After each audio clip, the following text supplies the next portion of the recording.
Hello my friends, can't believe it's already time for the Essen Spiel fair in Essen, Germany, where a ridiculous amount of games are going to be launched. I think over 1,200 from the Board Game Geek list.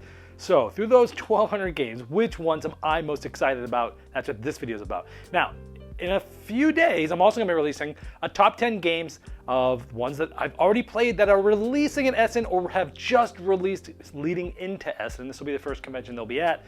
Those are tried and true lists because I've already played those ones, so subscribe to the channel if you want to see that in the future. This one is my top 10 anticipated, meaning I have not played or touched these at all. Here we go.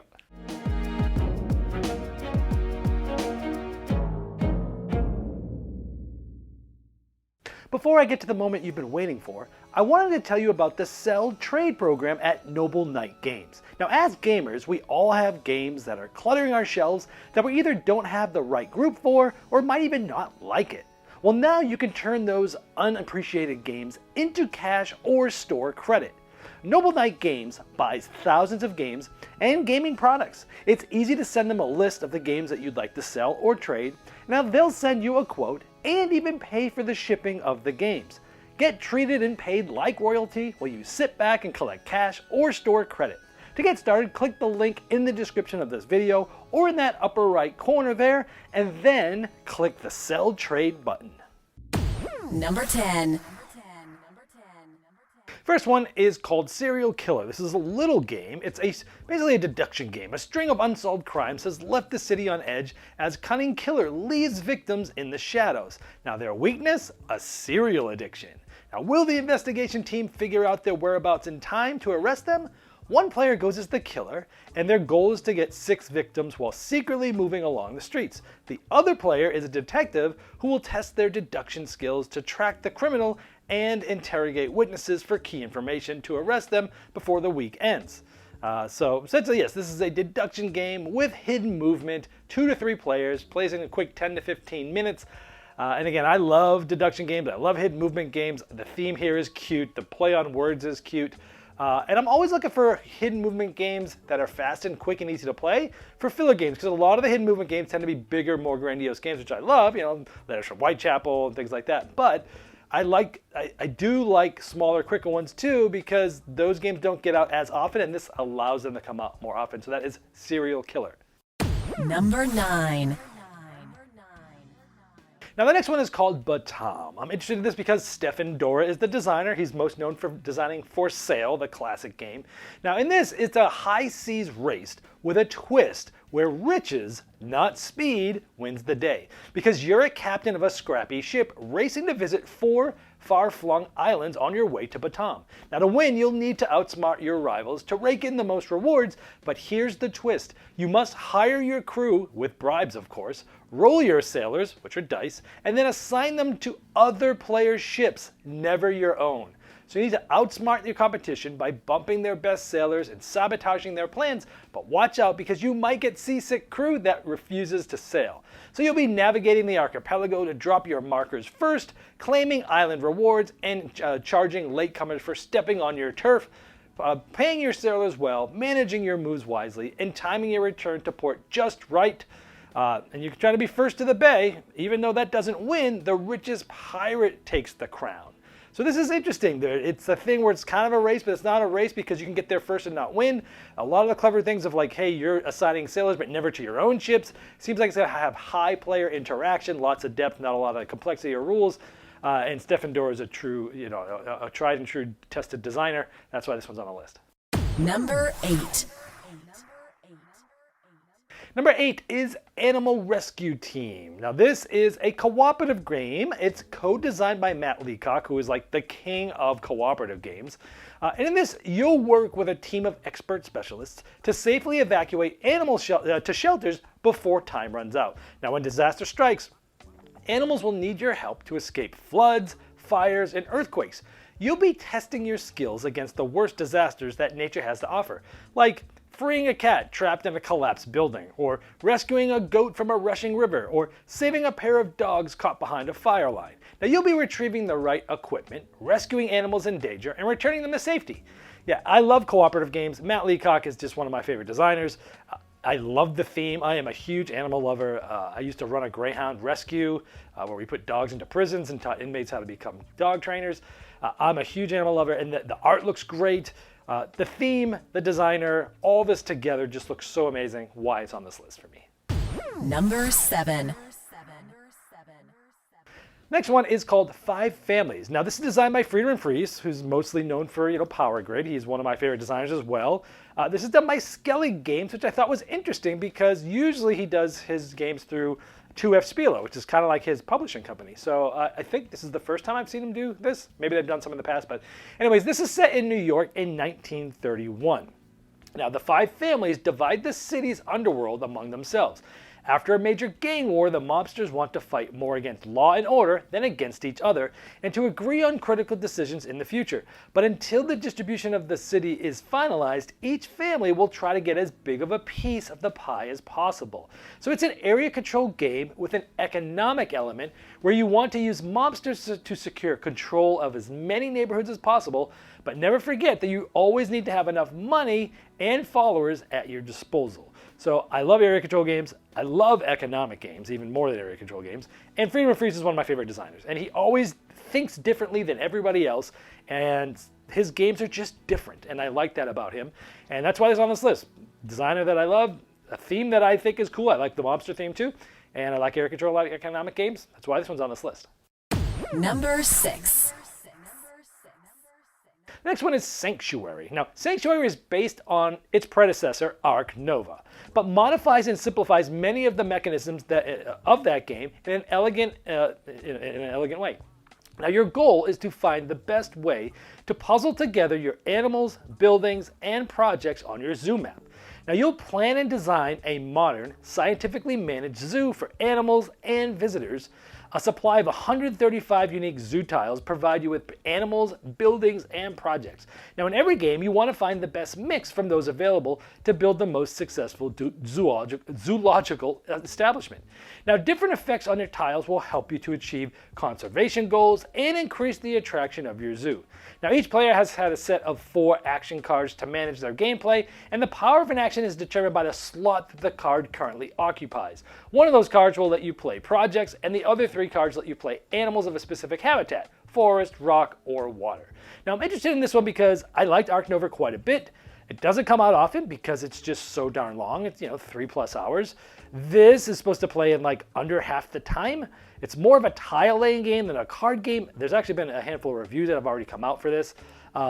They've been mixed reviews, honestly, but I think if you can give me even a slice of what Ark Nova did in theme and art and in building and spatial and tiling and that cool mechanism of one thing stronger than the other, and they can do it in half the time, this is right up my alley, and that's Sanctuary.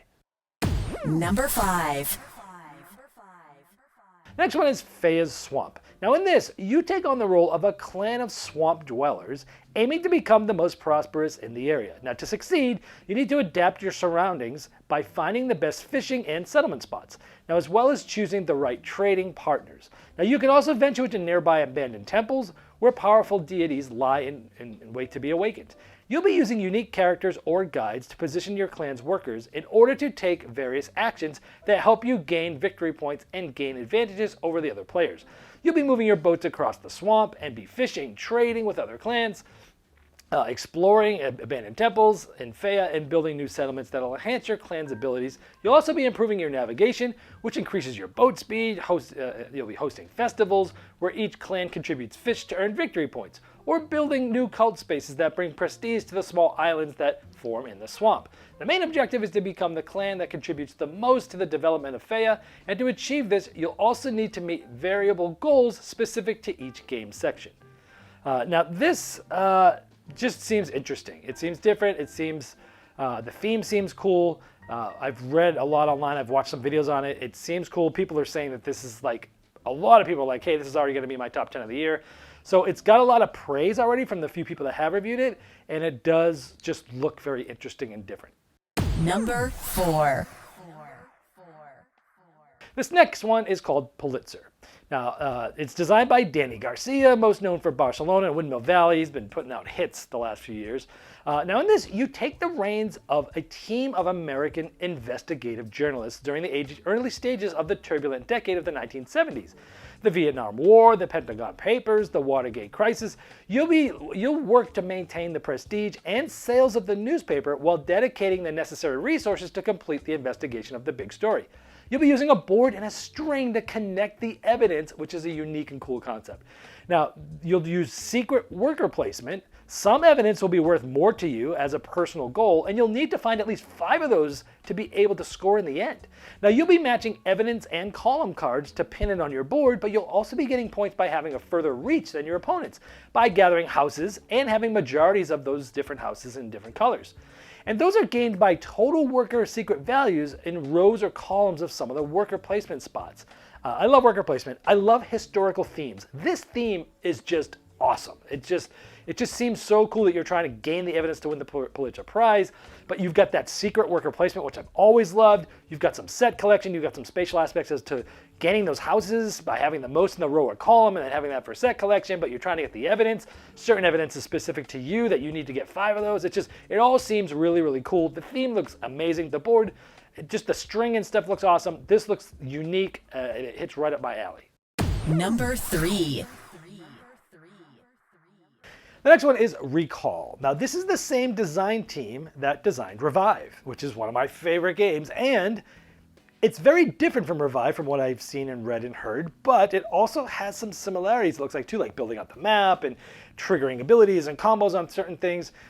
It focuses on engine building and exploration. Each player begins the game with one of 14 unique tribes and one of 18 unique gadgets, both of which will heavily influence your strategy.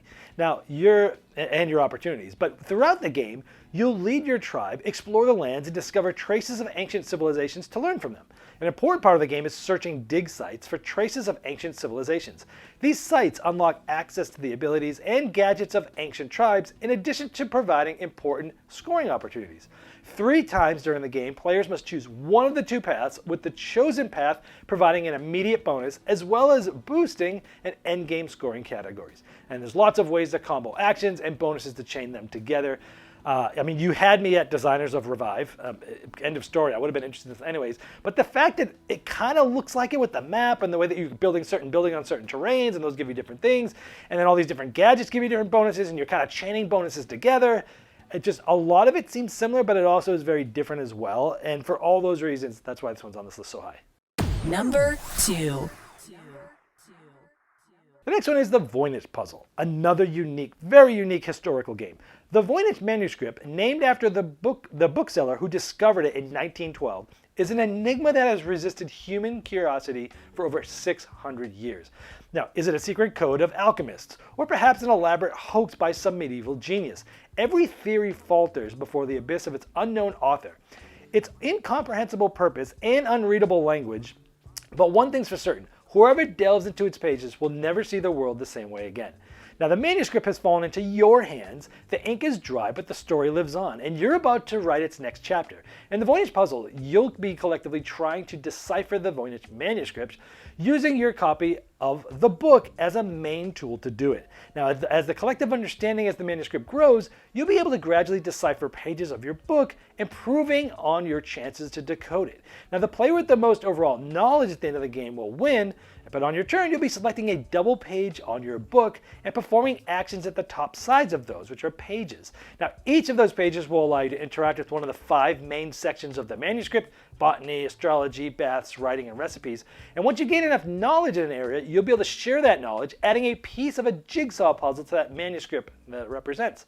Now, you'll be actually connecting jigsaw pieces of puzzle, and doing this might allow you to upgrade that first page of the book, giving you a more powerful version of that action.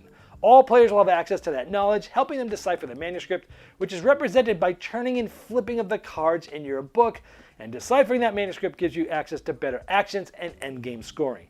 This just seems absolutely amazing. Historical theme, a weird theme, great looking art, actions that you're flipping through a book and getting things, triggering things to upgrade that page, putting a jigsaw puzzle together. This just looks super unique, really interesting. Why it's so high on this list. Number 1.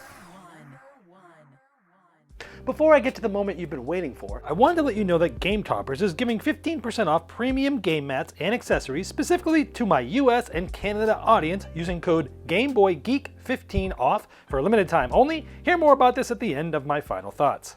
All right, it should be a surprise that my number one, it's a game called Legions. It is a 2-player tactical quick 30-minute game, and it's co-designed by my favorite designer, Bruno Cathala.